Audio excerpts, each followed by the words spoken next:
Drama के start में हम फेरी फिंक्सी को देखते हैं जो इनर वाटर में गई थी। वहां पर उन्हें एक घोस्ट फ्लावर मिलता है। कहती है अगर मैंने इसको पा लिया ना तो मैं पक्का जो है इनर गेट में पहुंच जाऊंगी और हुआन सेक्टर मुझे एक्सेप्ट कर लेगा।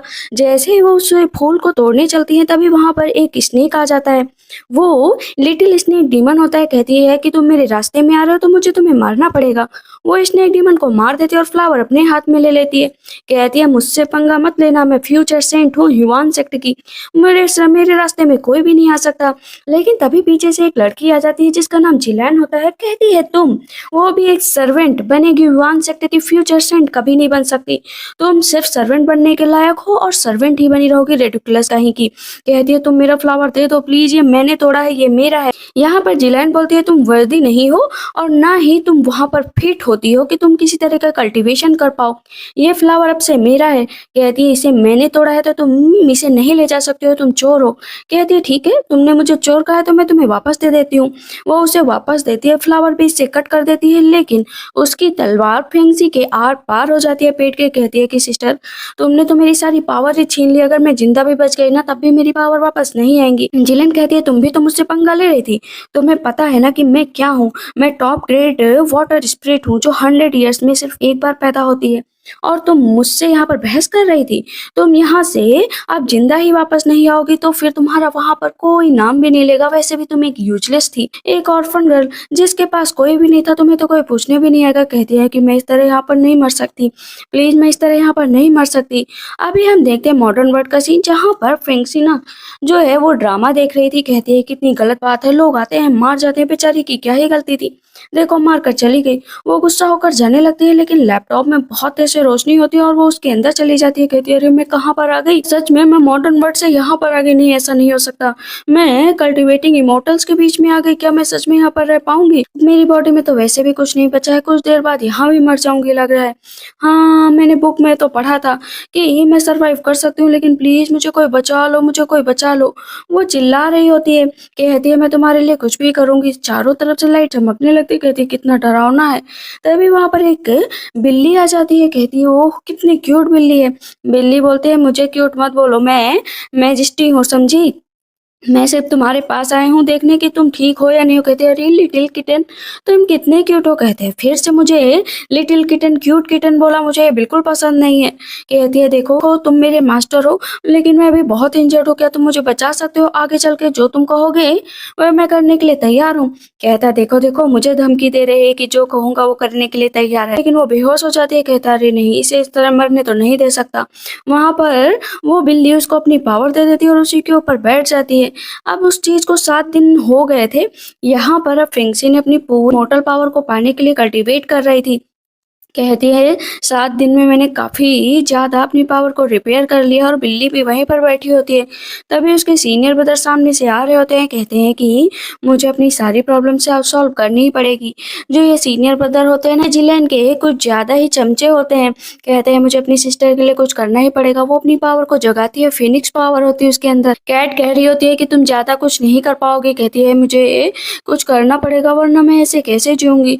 हाँ लेकिन तुम मेरी मदद तो कर रहे हो। तो इधर हम देखते हैं कि अब हुआन सेक्टर में सारे जितने भी सेक्टर थे ना वहाँ के मास्टर को बुलाया गया था क्योंकि आज सबको अपने अपने डिस्पल का सिलेक्शन करना था। ये सेरेमनी सारे मास्टर्स के बीच हो रही थी, लेकिन सबसे पहले कहा जाता है कि उस फेंगसी को सजा दो क्योंकि उसने जिलैन को अंडर वाटर में मारने की कोशिश की है। सब कहते हैं इस तरह के स्पिरिट का तो सच में हम लोगों के बीच में रहना ही सही नहीं है। वो जरा सा भी हेजिटेट नहीं करती अपने फेलो डिस्पल को मारने में। आज उसे यहाँ पर सजा मिल ही जाएगी। उसे लाया जाता। जिलेन कह रही होती है देखना अब तुम्हें कोई भी नहीं बचा पाएगा, अब तुम हुआन सेक्टर की ना रिबेल घोषित कर दी जाओगी। लीडर जो होते हैं जैसे ही फेंगसी पर अटैक करने चलते तब तक वहां पर मास्टर बेली आ जाते हैं जिनका नाम मास्टर शाह होता है। कहते हैं कि आप ऐसे किसी पर अटैक नहीं कर सकते जब तक सामने सब कुछ आ नहीं जाता। आपने उससे कुछ पूछा भी नहीं, डायरेक्ट अटैक करने के लिए आ गए। पीछे से फेंगसी कह रही होती हाँ ये मास्टर श्याम है ना, मैंने पढ़ा था, ये बहुत ही काइंड हार्टेड है, सच में आज इन्होंने मेरे लिए बहुत कुछ किया। कहती है मास्टर आप मेरे लिए मत लड़ाई करिए। तब यहाँ पर मास्टर कहते हैं वैसे तुम हुआन सेक्ट की तो हो नहीं, तुम हुआनसेन सेक्ट की हो, लेकिन तब भी अगर गलत के साथ कुछ होगा तो मैं इंटरफेयर जरूर करूंगा। कहते thank you so much master, ये मैंने कुछ स्पिरिचुअल स्टोन इकट्ठा किए थे, आप ले लो। मास्टर वो जब स्टोन देखते हैं ना तो वो सोचते हैं ले ही लो क्योंकि उनका जो सेक्ट था ना वो बहुत गरीब था। कहते हैं थैंक यू सो मच, अगर तुम दे रही हो तो ले लेता हूँ। कहती है मैं अपनी इनोसेंस प्रूव करके ही रहूँगी। यहाँ पर एक घोस्ट चैट है जिससे मैं प्रूव कर सकती हूँ कि मैंने वहाँ पर सिस्टर जिलेन के साथ कुछ नहीं किया था। लेकिन पता चलता है कि वो तो टूटा हुआ है कि कोई बात नहीं, सबसे पहले सबके टैलेंट को देख लिया जाए। एक तरह का वहाँ पर टैलेंट स्टोन रखा होता है जो बिगनर्स के लिए होता है। वहाँ पर सब अपना-अपना हाथ रखेंगे और इस हिसाब से चेक किया जाएगा कि किसके अंदर कितनी पावर है। उसमें 7 तरह की लाइट जलेगी, red, orange, yellow, green, blue and purple के हाथ रखने से सारी लाइट जलेंगी ना, वो सबसे ज़्यादा पावरफुल होगा।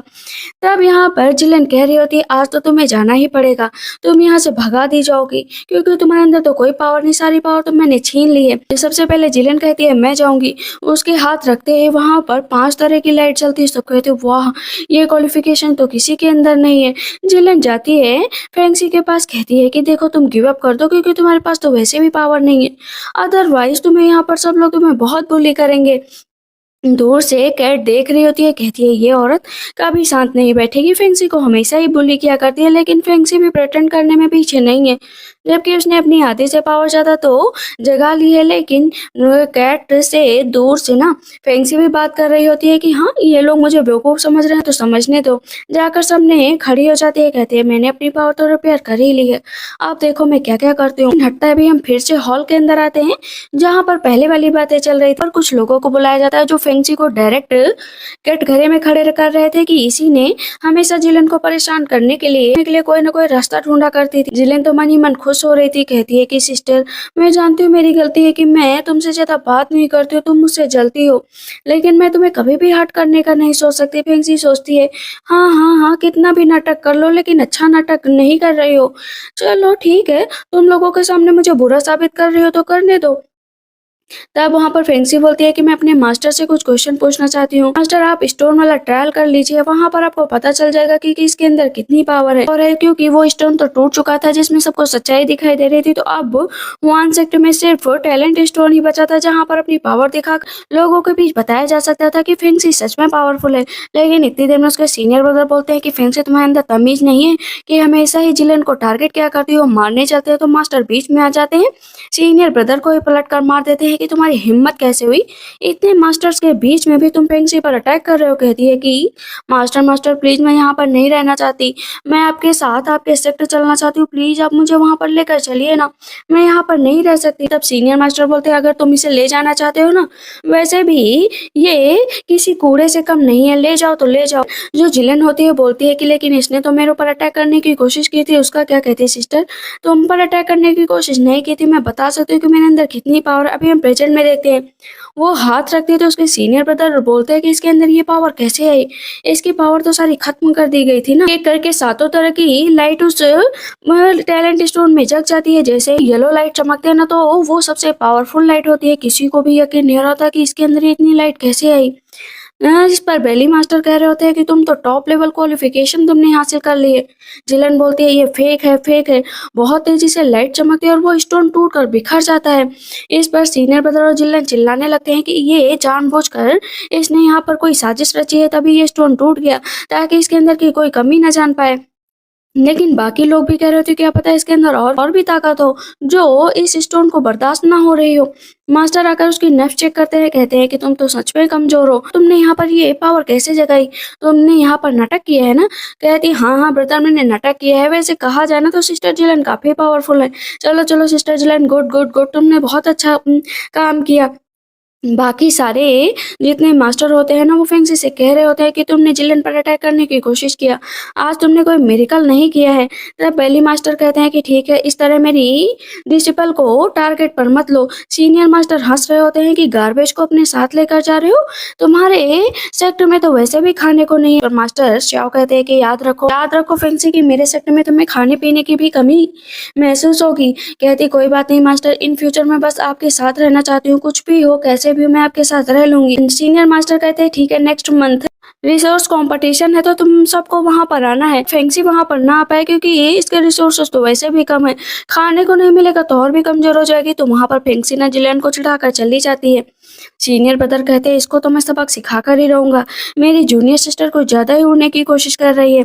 इधर मास्टर उसको ले जा रहे होते हैं, कहते हैं कि तुमने ये 7th रैंक 6th रैंक और 7th रैंक की ताकत कैसे पाई। कहती है मुझे नहीं पता है मास्टर, लेकिन मैं आपसे कुछ पूछना चाहती हूँ, हम लोग पैदल क्यों चल रहे हैं? स्वांटन सेक्टर तो हम लोग उड़कर भी जा सकते हैं ना। कहते हैं उड़कर क्या करोगे जाकर, तुम्हें रास्ते का पता भी तो चलना चाहिए, कभी फंस गए तो रास्ते से जाओगे कैसे?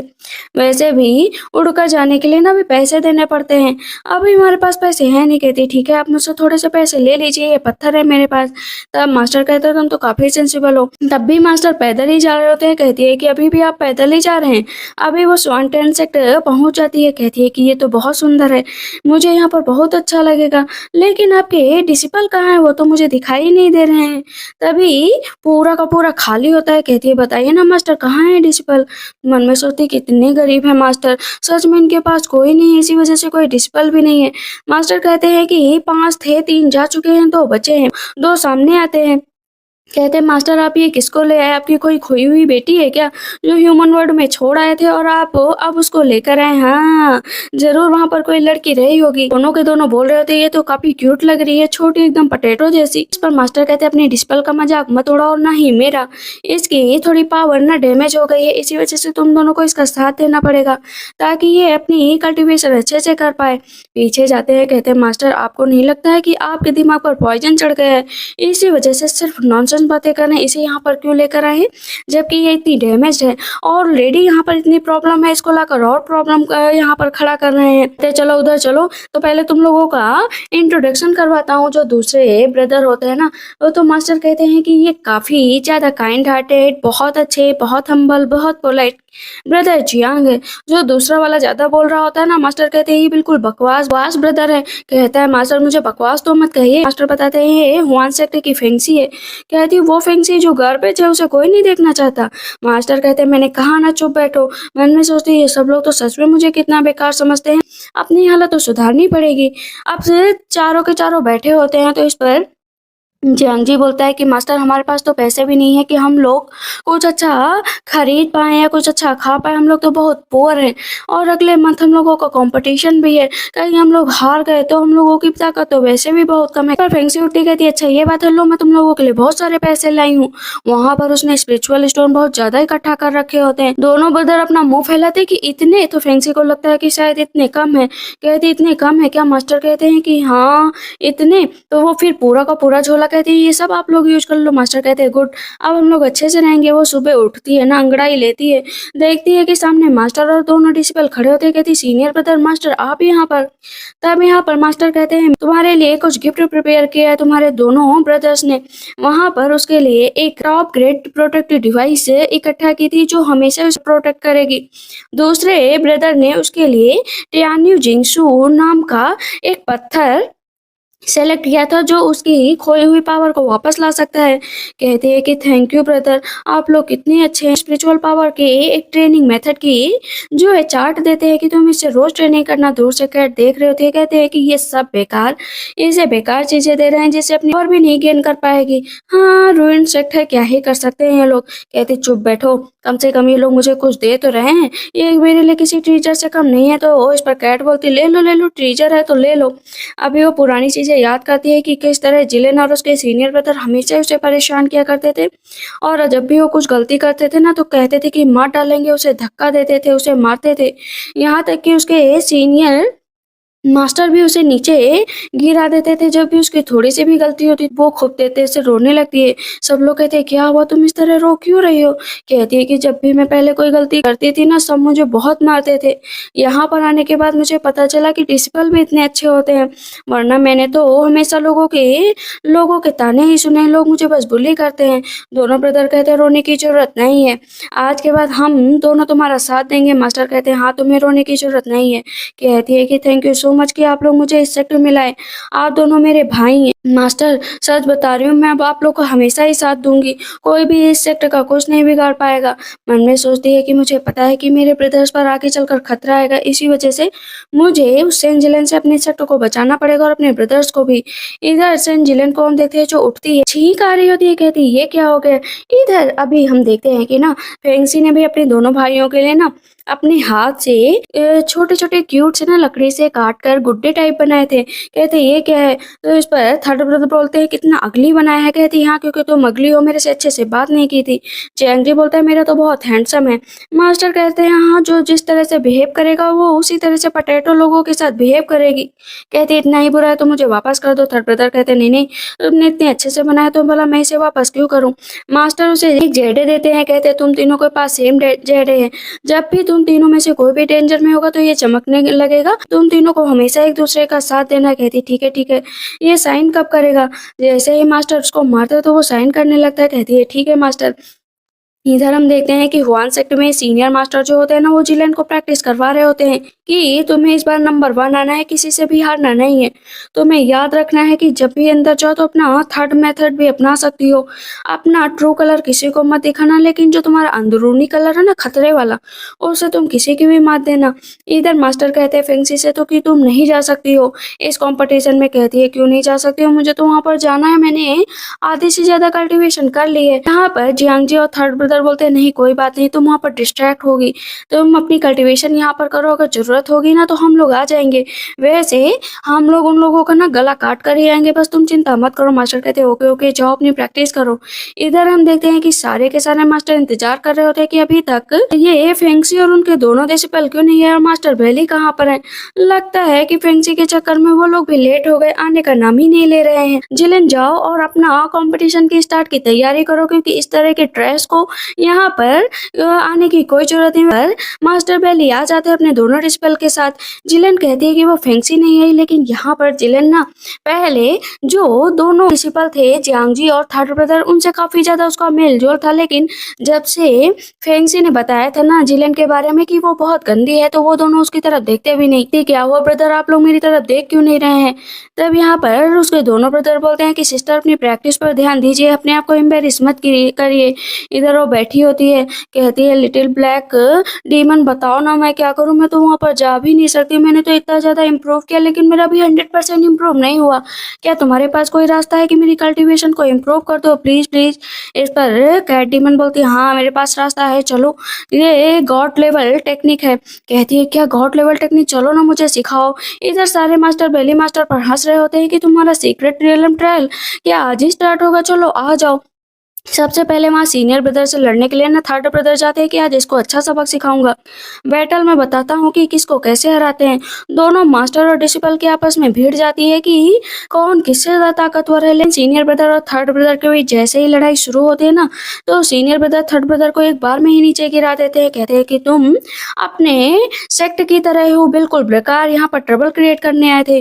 तो उसे वो जान से मारने चलता है तो जियांग जी आ जाता है कि तुम्हारी हिम्मत कैसे हुई, वो तुम्हारी क्वालिफिकेशन अच्छी है, इसका मतलब ये नहीं कि तुम किसी को जान से मार दोगे। कहता मैं मार दूंगा क्योंकि मेरे पास ये पावर है और मेरे पास ये हक भी। तो जियांग जी कहता आओ मेरे साथ लड़ो। वहां पर उन दोनों की लड़ाई होती है तो वो पीछे हट जाता है। जो फेंगसी ने दिया था ना वो नीचे गिर जाता है। कहती है लगता है कि फेंगसी ने तुम्हें दिया है, वैसे चलो अच्छी बात है। जिलेन भी अब वहां पर लड़ने आ चुकी थी ना जियांग जी से, तो जियांग जी उससे हार गया था। किसी तरह का लव टोकन है जो तुम इसे इतने संभाल कर रख रहे हो। तो सीनियर ब्रदर हंसने लगते हैं कि अभी से लव टोकन, वाह वाह, उस गार्बेज का लव टोकन, चलो मैं इसे अभी तोड़ देता हूँ। जैसे तोड़ने चलते हैं तो उस पर जियांग जी उसको रोक देता है कि इसे मत तोड़ना, मैं तुम्हें बता रहा हूँ।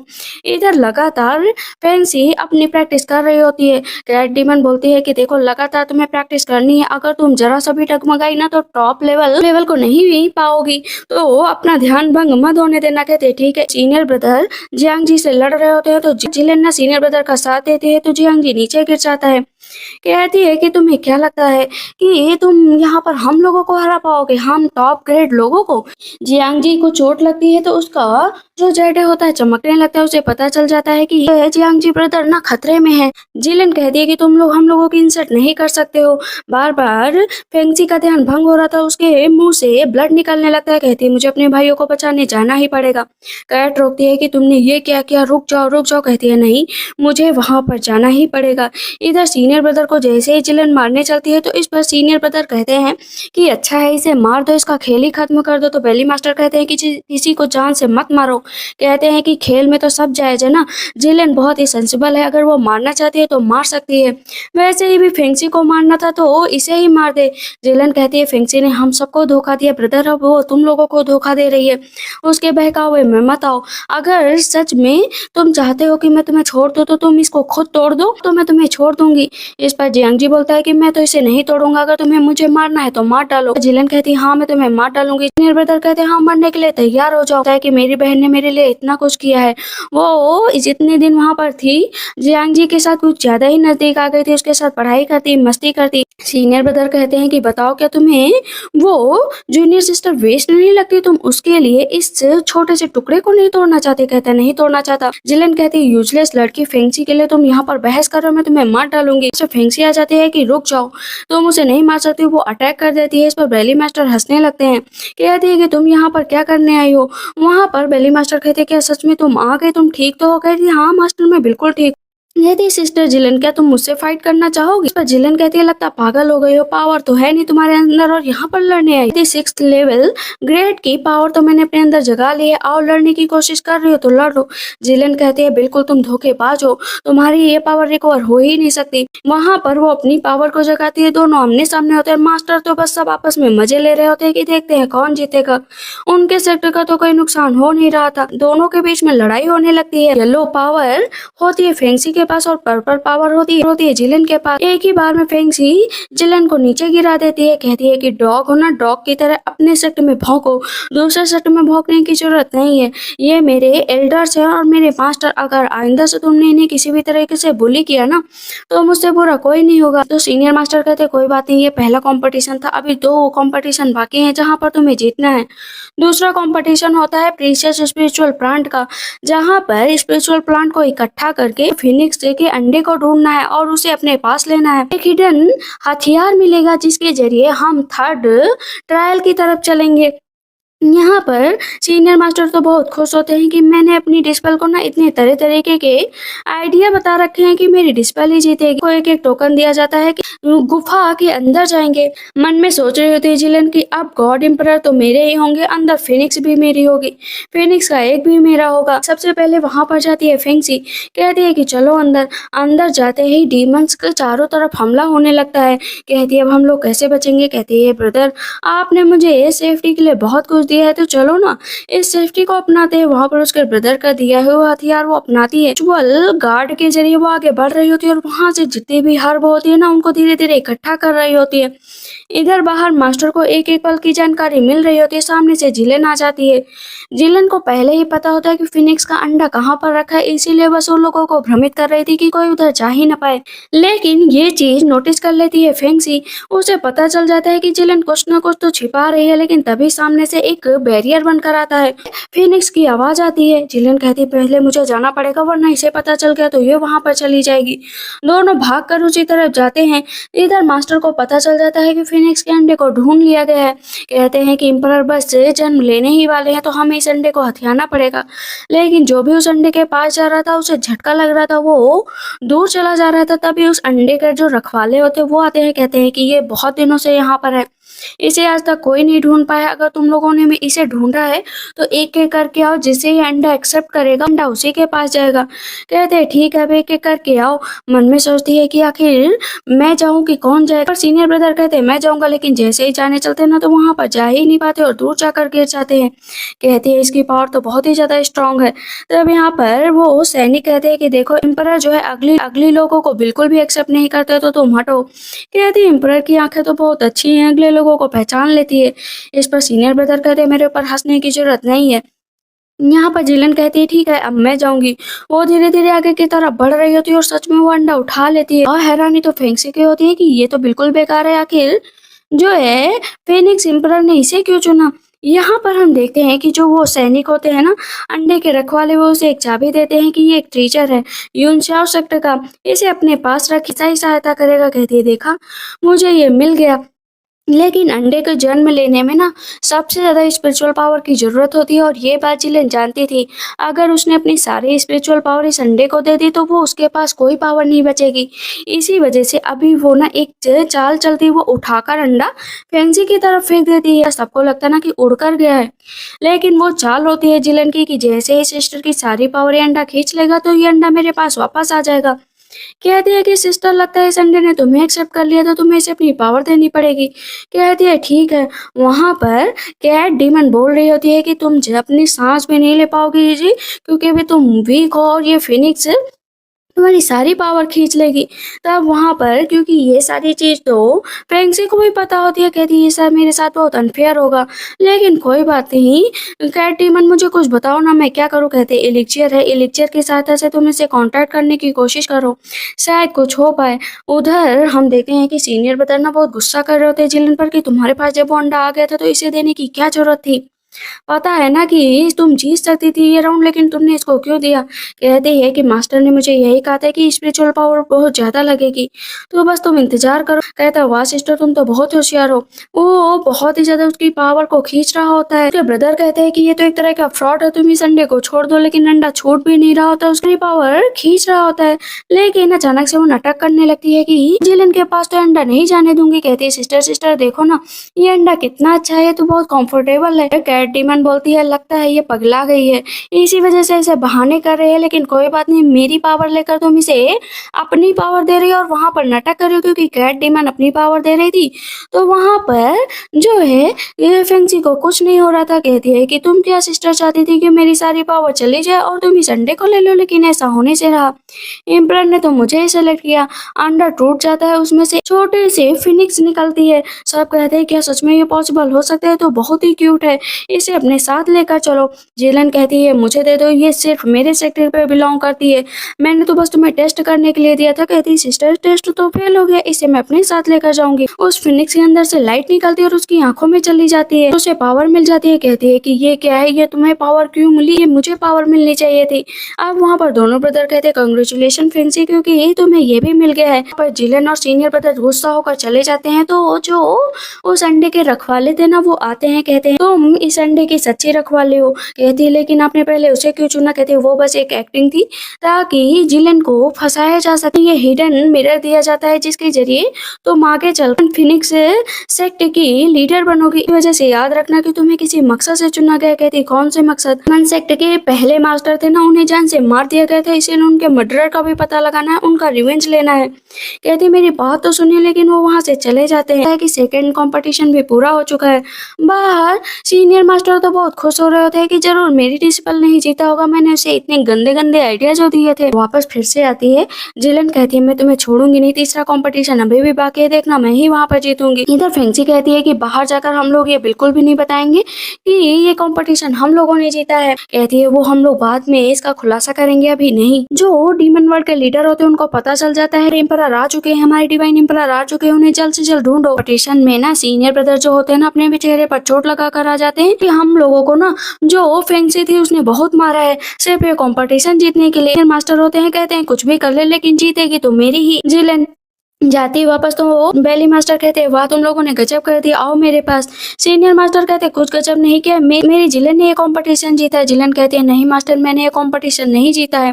कहते हैं क्या तुमने नहीं जीता तो किसने जीता। वहाँ पर उसके दोनों भाई बताते हैं कि कंपटीशन मैंने जीता और फेंसी की सहायता से। कहती है जिलन कुछ भी हो, फिनिक्स थी ना उसने अपनी चाबी मुझे दी है, मैं ही उसकी असली हकदार हूँ। मास्टर कहते हैं देखा देखा मेरी जिलन ने इतना काम कर दिया है, अब कोई भी उसके टक्कर का नहीं है। पर फेंसी अपने दोनों भाइयों के साथ अपने सेक्ट की तरफ जा रही होती तभी जियांग जी को ना चक्कर आ जाता है, मुंह से ब्लड निकलने लगता है। फेंसी कहती है मैं दवा लेकर आती हूँ, मास्टर आप इसे लेकर जाओ। मास्टर कहते बहुत खतरा है। कहती कोई खतरा नहीं, मैं लेकर आऊंगी। जाती हूँ फिजिशियन के पास मेडिसिन लेने के लिए, तभी वहाँ पर डीमन सेक्टर से भी सीसी आ जाता है, वो टकरा जाता है फेंसी से। कहता है कि तुम यहाँ पर क्या करने आए हो, जाओ तुम चोर हो ना, चोर चोर चोर। कहती मैं हुआन सेक्टर से हूँ, चोर नहीं हूँ। लेकिन उसके बाल पकड़ लेता है कि जा नहीं सकती, वो अटैक करती है। कहता है ये तो काफी पावरफुल है और इसकी टेक्निक तो डीमन वर्ल्ड से मैच खाती है। वो उसे फिर से गिरा कर चली जाती है। उसे पता चल जाता है कि उसकी असली लीडर यही है। वो अपने सेक्टर पर संदेशा भेज देता है कि उसकी लीडर मिल गई है। इधर वो आती है और उसके पास बहुत सारी बुक्स होती है। कहती है इस सेक्टर को ना अमीर बना कर रहूंगी। तो इस पर कैट बोलती है कि हाँ अमीर बना लो, मैं तो यहाँ से जाने वाला हूँ क्योंकि मेरा राज्य भी मेरे लिए बहुत परेशान हो रहा है। और वो क्या कहते हैं ना, टालसीमान बना। दोनों भाई कहते हैं कि तुम एलिक्जर नहीं बना सकती। कहती बना सकती हूँ। थोड़ी ही देर में वो गोल्डन एलिक्जर बना देती है। ये देखकर तो उसके भाई खुश हो जाते हैं। कहती रख लो तुम्हारे लिए गिफ्ट है। दोनों भाई उसके हाथ पर पड़ने लगते हैं कि तुम तो गजब हो।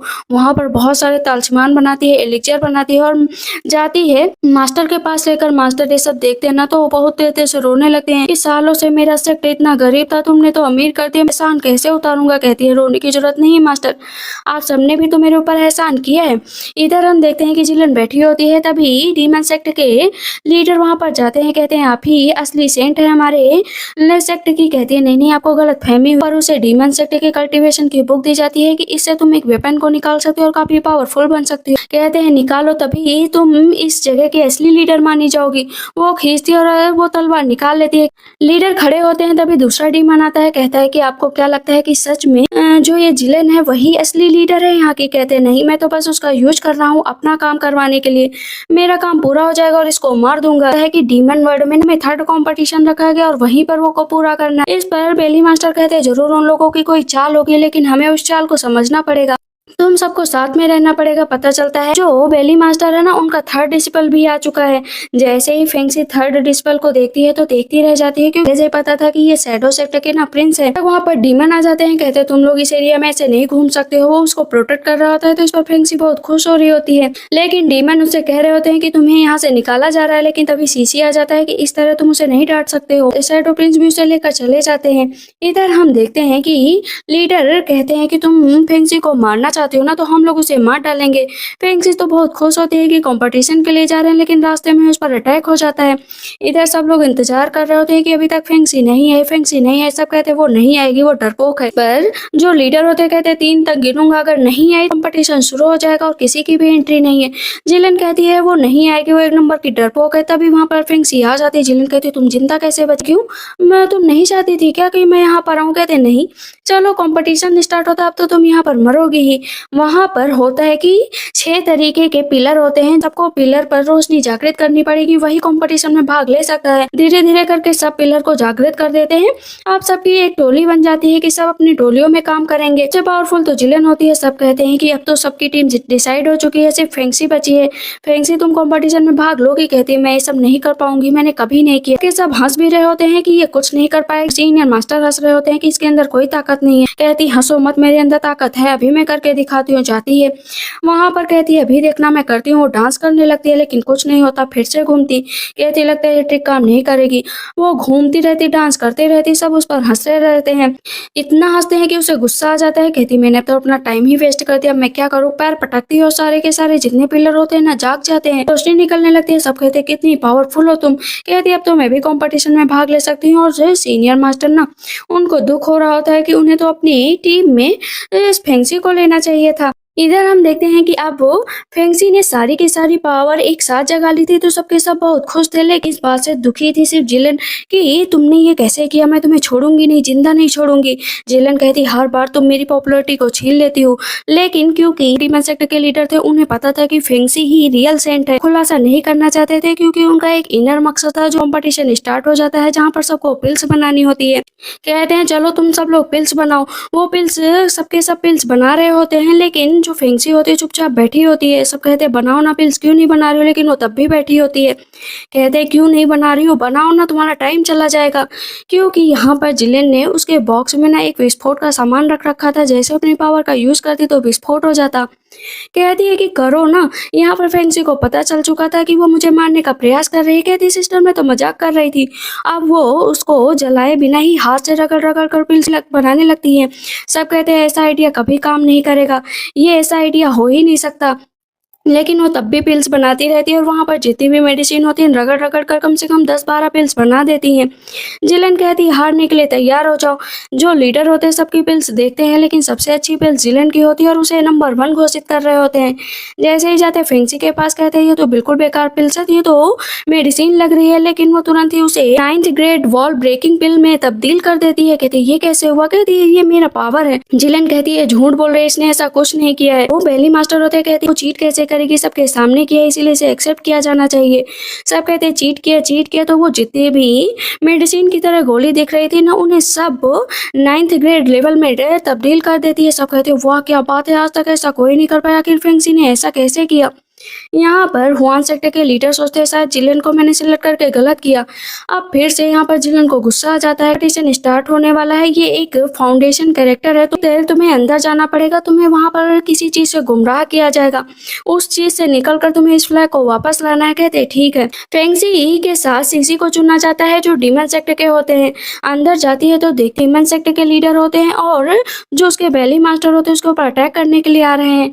दोनों कहते हैं कि हमारे मास्टर हमारे ऊपर कभी भी अटैक नहीं कर सकते हैं, तो इसका बदला हम लोग अदला बदली कर ले, तुम मेरे मास्टर को मारो मैं तुम्हारे मास्टर को मारूंगा। कहते हैं ठीक है। जो दोनों के दोनों जाते हैं तलवार लेकर और दोनों मास्टर को मार देते हैं। कहते हैं चलो नेक्स्ट लेवल की तरफ।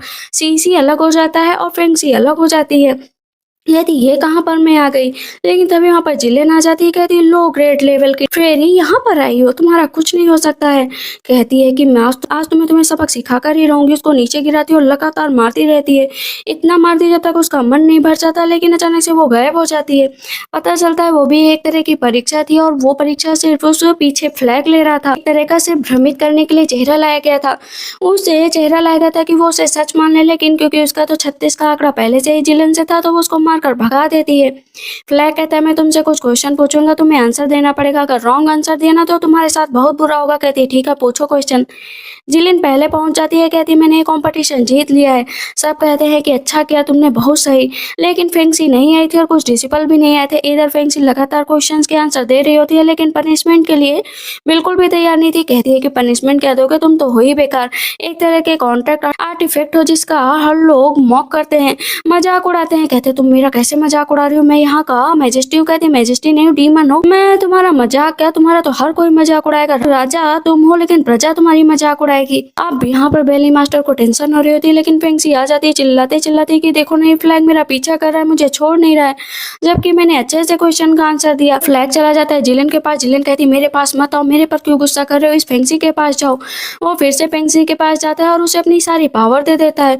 वो नीचे गिर जाती है, उसे अब 7th लेवल ग्रेड की पावर मिल जाती है। ये कैसे हुआ? कहती है फिर मेरे अंदर ना अजीब तरीके से रोशनी निकल रही है, वो रोशनी बहुत पावरफुल होती है। कहती है ये कैसे हुआ? कहती है सच में मैं गॉड के रूप में चुन ली गई, मैं सच में गॉड हूँ, मुझे यकीन नहीं हो रहा है। जितने भी दूसरे सेक्टर के मास्टर होते हैं सब उसे जो है चुन लेते हैं टॉप ग्रेड लेवल के डिसिपल के रूप में, लेकिन सीनियर मास्टर कहते हैं ये झूठ है, 3 लेवल को नहीं पार कर सकती, इसके अंदर इतनी ताकत नहीं है। वेली मास्टर तो बहुत खुश होते हैं कि आखिरकार हम लोगों ने जीत लिया। सबके सब मास्टर भी उसकी तारीफ कर रहे होते हैं और सीनियर मास्टर से कह रहे होते हैं लगता है तुम्हारे डिसिपल के अंदर कमी थी इसी वजह से ऐसा हुआ। लेकिन अचानक से एक नेगेटिव और चारों तरफ से छा जाता है। सब कहते हैं ये कैसे हुआ?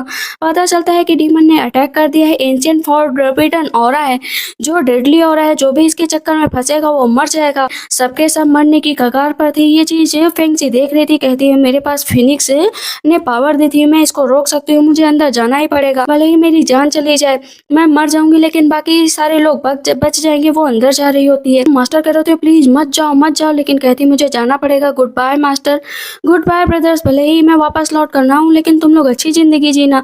इधर सब बहुत दुखी होते हैं कि सिस्टर चली गई। मैन सेक्टर के लीडर कह रहे होते अच्छा है मर जाएगी अंदर तो ज्यादा सही रहेगा, इससे रियल लीडर का खुलासा भी नहीं होगा और मैं अपनी चाल भी चल पाऊंगा। सब बहुत टेंशन ले रहे होते हैं। अंदर जाती है, कहती है कि मेरे पास ये पावर है कि मैं गॉड एम्परर बन चुकी हूँ, मैं इस नेगेटिव ऑरा को हटा सकती हूँ। वहां पर वो अपने नेगेटिव ऑरा को हटाने की कोशिश करती है, धीरे धीरे सारी पावर को ऑब्जर्व कर लेती है और उसे पावर को खत्म कर देती है। नीचे वो गिर जाती है। मास्टर कहते क्या हुआ तुम्हें? कहती मास्टर मैं ठीक हूँ, लेकिन उसकी 100 ईयर्स की जितनी पावर थी ना वो जा चुकी थी। कहती क्या करने से सबकी जान तो बच गई, मेरी पावर फिर से आ जाएगी। मास्टर कहते चलो मैं तुम्हें लेकर चलता हूँ, लेकिन जाने से पहले कहती है जिलन तुम्हारे पास एंशिएंट आर्टिफैक्ट की ताकत है क्या, तुम सच में डीमन से मिली हो? पर सीनियर मास्टर भी कहते हैं कोई भी हमारे सेक्टर से डीमन से से नहीं मिला हुआ है। जिलिन जाकर सेक्ट लीडर से मिल जाती है। सीनियर ब्रदर कहते तुम ऐसा कैसे कर सकती हो, लेकिन तुम मेरे हुआन सेक्टर को धोखा नहीं दे सकती हो। कहती धोखा देने की क्या बात है, मैं तो पहले से ही धोखा दे रही थी कि मैं रानी बन चुकी हूँ, गॉड एम्परर ने मुझे चुना है, इसी वजह से तुम सब मेरे लिए कुछ भी नहीं हो, जाओ यहाँ से। फिंक्सी कहती मैं तुम्हें सबक सिखा कर ही रहूंगी। वो बेहोश हो जाती है। इधर जिलन को पता चल जाता है कि जो लीडर है ना उसके साथ चाल चल रहे हैं, उसे एक दिन मार देंगे। उसको एक चाल के तहत यूज कर रहे हैं, इसलिए वो सोचती है कि वो मास्टर को ही रास्ते से हटा देगी। फेंक्सी को देखते हैं जिसको चोट लग गई होती है। सोचती है कि अब मैं जाकर आराम करूंगी, लेकिन तभी उसके दोनों भाई वहां पर आ जाते हैं उसके गिफ्ट के लिए और बहुत अच्छी खाने की चीजें लेकर। कहते हैं ब्रदर आप लोग मेरी इतनी केयर क्यों कर रहे हैं। पता चलता है कि तीनों के तीनों से प्रपोज कर देते हैं, लेकिन वो तीनों को रिजेक्ट कर देती है। हम चारों में इतना प्रेम ऐसे है, अगर मैंने किसी का भी प्रपोजल एक्सेप्ट किया ना तो लोग एक दूसरे से नफरत करने लगेंगे और मैं बिल्कुल नहीं चाहती। कहते हैं हाँ तुमने सही कहा, हम चारों ना हमेशा मिलजुल कर ही रहेंगे। देखते हैं डीमन वर्ल्ड में, जहाँ पर लीडर लेकर जाते हैं जिलन को और बताते हैं कि यही असली लीडर है। कहते हैं अच्छी बात है, चलो कल तुम्हारी प्रैक्टिस शुरू होगी। तो उसको चाबी दे दी जाती है। कहते हैं मैं तुम पर ट्रस्ट कर सकता हूँ ना। वो अपने गले पर चाकू रख लेती है। कहती है हाँ ट्रस्ट कर सकते हैं। कहते हैं ठीक है, कल तुम्हारी कल्टिवेशन है। इधर हम फेंगसी को देखते हैं जो टहल रही होती है, तब यहाँ पर सीसी जाता है। कहता है मैं तुम्हारे सामने एक चीज लेकर आया हूँ। हमारे सेक्ट में जिलेन आई है, वो कह रही थी कि वो सेक्ट लीडर है, लेकिन मुझे उस पर डाउट है, क्या तुम मेरे लिए काम करोगे। कहती है क्या। वहां पर वो एक आर्टिफैक्ट लेकर जाता है। कहता है एक ब्लड बूंद गिराओ, पता चल जाएगा कि तुम रियल लीडर हो या नहीं हो। कहती है ये सब मैं नहीं मानती हूँ, लेकिन जैसे ही वो गिराती है तो वो चमकने लगता। कहता है देखा देखा, मैंने कहा था ना कि तुम ही सेक्ट लीडर हो। कहता अभी जाकर बताता हूँ। इधर हम देखते हैं जो डीमन लीडर होते हैं वो जिलेन को सारी कल्टीवेशन सिखा देते हैं। कहते आज के बाद से सारी जिम्मेदारी तुम्हारी है, मैं बस आपके पीछे काम करूंगा। जिलेन कहती ऐसे कैसे काम करोगे। वो उसको चाकू मार देती है और उसका गला पकड़कर दबा देती है कि तुम्हारे मरने के बाद ही मैं सब कुछ संभाल सकती हूँ। कहती है कि जब से मैं यहाँ पर आई थी तब से मैंने प्लान बनाकर सोचा था।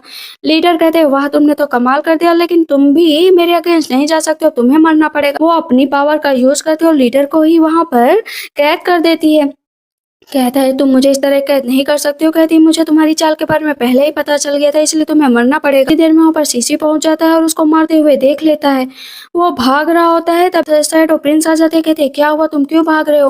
वो अपनी आंखों की ताकत के द्वारा शैडो प्रिंस को भी अपने जाल में ले लेती है। उसने अपनी आइडेंटिटी छुपा कर रखी थी कि वो शैडो सेक्टर का प्रिंस है, बस सबको पता चल जाती है।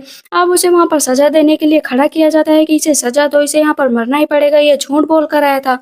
लेकिन इतनी देर में वहां पर जिलेन आ जाती है। कहती है कि देखो अब मैं दोनों ही टेरिटरी को संभालूंगी, डीमन वर्ल्ड को और ह्यूमन वर्ल्ड को और इस सेक्ट को भी। सब कहते हैं नहीं नहीं ऐसा नहीं हो सकता। कहती क्यों नहीं हो सकता, ले शैडो प्रिंस को मारूंगी। उसके ऊपर अटैक करने लगती है। फेंक्सी कहती है ऐसा मत करो। जो है फेंक्सी बार बार शैडो प्रिंस को बचाने की कोशिश कर रही थी, तो क्या करती है ना जिलेन फेंक्सी को वहीं पर मार देती है। शैडो प्रिंस आते हैं लेकर, कहते हैं कि मैं तुमसे बचपन से प्यार करता आया हूँ, इसीलिए आज मैं तुम्हें अपना हार्ट दे रहा हूँ तुम्हें जिंदा करने के लिए। वो उसे जिंदा कर देते हैं और अपना वहां पर उनकी डेथ हो जाती है। एक एक करके जितने भी सेक्ट में लोग थे ना सबको मार देती है जिलेन। तो सीनियर ब्रदर था ना वो भी जिलेन से मिल जाता है। सीनियर मास्टर को दोनों मिलकर मारते हैं। कहते हैं मास्टर तुम तो बहुत अच्छे थे ना, आपके सामने हमेशा भीख मांगती रहती थी, लेकिन अब सबको मरना पड़ेगा। इतनी देर में वहां पर फेंक्सी पहुंच जाती है। कहती तुम जिंदा कैसे बची, पहले नहीं मरी थी ना, अब मैं तुम्हें मार दूंगी। सबसे पहले फेंक्सी उसके सीनियर ब्रदर को मारती है। कहती है ब्रदर को तुम नहीं मार सकती, मेरे ब्रदर को नहीं मार सकती। कहती क्यों, जब तुमने यहाँ पर हजारों लाशें बिछा दी तब तुमने नहीं सोचा, अब तुम सोच रही हो कि क्या होगा, और उसके ऊपर अटैक कर देती है। कहती है फिनिक्स की पावर है मेरे पास, तुम कुछ नहीं कर सकती। यहाँ पर बेली मास्टर उठते हैं, कहते हैं इसका खात्मा करना जरूरी है। वो क्या करते हैं ना उसके अंदर से उसका जितनी पावर होती है खींच लेती है और उसे एकदम पागल बना देती है। जाएगी लोग उसको बेइज्जत करेंगे और इसे कोई भी सही नहीं कर पाएगा। ये पागलों की तरह जितने लोगों को मारा है उनको याद कर कर घूमती रहो पागलों की तरह। वो उसे एक जंगल में छोड़ देती है। कहती है शेरों का शिकार हो जाएगी। और इधर फेंक्सी कहती है पहले मुझे एक काम करना है। बेली मास्टर कहते हैं बताओ ना क्या करना है। वो शैडो प्रिंस को अपने साथ लेकर आई हुई होती है। उसे फिनिक्स की पावर मिल गई थी तो उसके पास अपनी अपनी पावर थी। कहती है कि मैं शैडो प्रिंस को बचाकर ही रहूंगी। शैडो प्रिंस को वो उसका हार्ट दे देती है। शैडो प्रिंस को होश आ जाता है। कहता है थैंक यू सो मच। इधर वो बेहोश हो जाती है। जैसे ही उठती है तो देखती है कि सामने असली फेंक्सी खड़ी होती है। कहती है थैंक यू सो मच कि तुमने मेरे लिए रिवेंज लिया, अब तुम ही मेरी जिंदगी जियो। कहती है कि हाँ ठीक है मैं यहीं पर रहूंगी। कहती है और अपने भाइयों के साथ अच्छी जिंदगी जीने लगती है। मास्टर आ जाते हैं। कहते हैं चलो तो हम सब साथ में खाने चलते हैं। कहते हैं हाँ चलो खाने चलते हैं। और इसी के साथ इस प्यारे से ड्रामा का एंडिंग होती है। तो आप लोगों को ये ड्रामा कैसा लगा मुझे कमेंट सेक्शन में जरूर बताइएगा। तब तक के लिए बाय बाय, टेक केयर।